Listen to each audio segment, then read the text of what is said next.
When it was announced that Luca Guadagnino was attached to the upcoming American Psycho remake as a director, there was an uproar online. You heard a lot of the usual, oh, he's going to ruin this, we don't need this, why can't Hollywood come up with anything original anymore? And I would usually agree with all this, but I feel like a lot of the initial reaction is more so about the idea of remaking American Psycho. I feel like most people aren't acknowledging that Guadagnino isn't your run-of-the-mill Hollywood director. In my opinion, at least. But here's what everyone's missing. In a year where lonely men are spiraling into online toxicity and turning Patrick Bateman into an aesthetic, maybe Guadagnino is one of the few directors who will make the most out of the potential here. And maybe Guadagnino is one of the only directors who actually gets the horror behind the character. Guadagnino, in my opinion, has demonstrated himself as someone who understands character and who knows not only how to utilize atmosphere to make you feel a certain way, whether it's with Call Me By Your Name or Suspiria or Challengers, he also knows how to make you relate or empathize with the other characters. And I think that all this has the potential to make his American Psycho remake really interesting and worthwhile. Most horror remakes fail because directors approach them like math problems.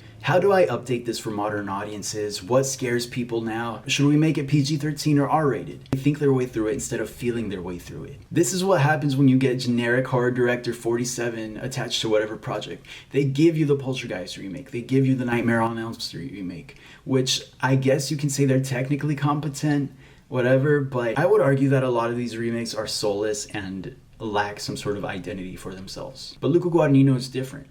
And his 2018 remake of Suspiria proves as much. When Guadagnino talked about the original Suspiria, he didn't say that he approached the remake wanting to modernize it for Gen Z or whatever, which you hear a lot of, I feel, when these remakes happen. But instead, what Guadagnino ended up doing was making a product that conveyed what he felt watching the original. He even went as far as to refuse to call his approach a remake, calling it a cover instead. And I think that that perfectly encompasses his approach to filmmaking and how he is a director who leads with intent. Now, personally, Luca is one of my favorite directors working today, and I might be a bit biased, but I think that he's going to craft something really special and interesting here. Let me show you what I mean. First, watch how he films Patricia's mental breakdown in the opening. There's no jump scare, no exposition dump, just tight framing on her posture, her shaking hands, the details of the sterile room around her. You feel the quiet dread building through atmosphere. Compare this to something like Scream 5 and how that film handled Sam's mental illness. In that film, it's just a plot device to trigger Billy Loomis hallucinations. We don't get that same attention to detail, building genuine psychological tension. One director treats trauma as atmosphere you can feel. The other, or others, since Scream 5 was directed by Radio Silence, treat it sort of as a story beat to check off and a way to implement fan service by bringing a fan favorite back. Trust me though, we'll get into that in another time. I have a whole video planned for that, and we'll get into all that another time. Second, Susie's introduction. Before anything supernatural happens, you're already emotionally invested in her vulnerability. Muted winter tones, controlled framing, no fanfare, just her alone with a suitcase, uncertain in a new world. Guadagnino builds what I call emotional investment capital. By the time weird shit starts happening, it feels like a betrayal of the trust that you've built into this character. You're not just watching a horror movie unfold, you're watching someone you care about get destroyed. That's why the supernatural elements hit so much harder in Suspiria than a typical jump scare film. He takes his time to make you feel with his protagonists and to build the atmosphere so that when the scares do come, they stay with you. Third, the violence and the pacing.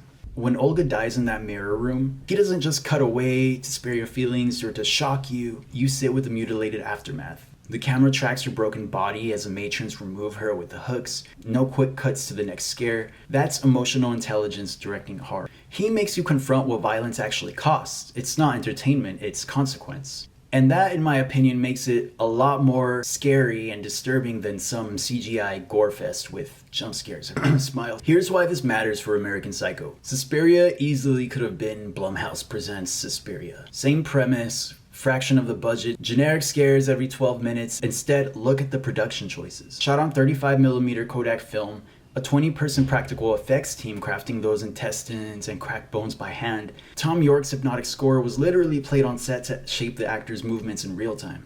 And in my opinion, you can always tell when a director cares about the crap that they're making versus just to fill a slot on the calendar or to, maintain IP rights or what have you. With directors like Guadagnino, every artistic choice feels intentional. There's no filler jump scares, no generic CGI shortcuts. You invest in atmosphere and craft audiences can sense that authenticity. And look, I'm not trying to shit on Blumhouse entirely. They've made some solid films, but I mean, they also made Night Swim and Imaginary. So it's the difference between a curated album and a Spotify autoplay. One invites analysis and rewards repeat listenings, while the other disappears by Monday. Blumhouse, in my opinion, usually aims for screams or to get people to jump in their seats. Guadagnino aims to scar his audience, and not everyone's gonna get that, and I understand that's not everyone's cup of tea.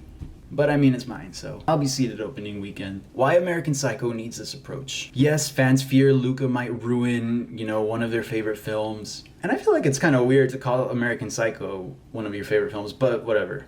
I feel like, though, those concerns miss the point entirely. I also feel like he is one of the few directors today who can make you feel for their characters and make you scared using atmosphere and emotion. He truly gets what makes Patrick Bateman terrifying and what that says about us. See, in Luca's world, characters aren't just empty with their dialogue, they're empty on screen. Call Me By Your Name frames characters in sparse, sunlit rooms where the silence becomes loneliness itself. Suspiria drains color into cold grays and sickly greens until the environment echoes emotional decay. Patrick Bateman is hollow and loud. His violence is terrifying, not because of gore, but because of his utter lack of humanity. Luca's visual language, mirrors, empty apartments, silent corridors, can show that void beautifully. And here's why I think that matters in 2025, or 2026, whenever that movie's coming out. Because here's the thing, we've seen people turn Bateman into a sort of aesthetic. You can scroll through TikTok right now and find some fitness influencer filming their morning skincare routine, their workout videos, all very evocative of Patrick Bateman's morning ritual. We're seeing a generation of guys who act like him, but without the irony. They've missed that Bateman was supposed to be the horror and not the aspiration. We're also in the middle of a mental health crisis. 25% of US men under 35 report frequent loneliness, higher than women, higher than the global average. Meanwhile, the manosphere feeds off of this void. Then you have, your Andrew Tates and Joe Rogan and their followers who offer performative dominance as a remedy for that social isolation. But Bateman performs his success, his perfect career, his perfect body, his perfect apartment.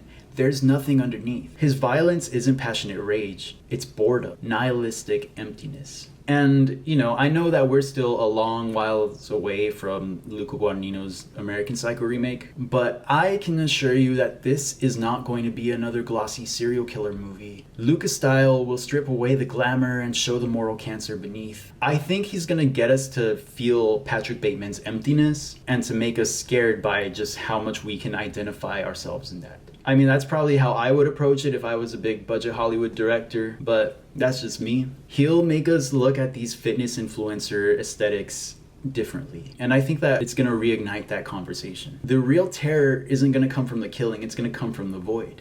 The fact that Bateman isn't even sure he exists. Now, will this remake work? Who knows? It might be risky, but I feel like he's going to at least try to say something and make a product that will be very different from the original. And in a landscape of algorithm-based horror, in my opinion, that alone makes it worth keeping an eye out for. While everyone argues about whether we need another American Psycho film, they're missing the actual question. It's not whether or not we need it, I'd say it's more so about whether the person making it understands what made the original work so well in the first place. The guy who made us wince because we felt every broken bone in Suspiria. The guy who understands that horror works best when it comes from emotional truth rather than cheap tricks. Yeah, he gets it. That's the horror we feel, not just, the cheap thrills that we forget about as soon as the movie's over. That is exactly why Luca Guadagnino, in my opinion, is the perfect choice. He's the logical one. Anyway, I hope everyone enjoyed. I'm going to try to post. It's been like maybe a month since I posted my last video. No, it's been more than a month. It's been like a couple months, but I'm going to try to get onto another cadence here and hopefully at least do a couple videos a month. But I hope you guys enjoyed. Let me know what you think in the comments. Please like, subscribe, all that. Yeah, later.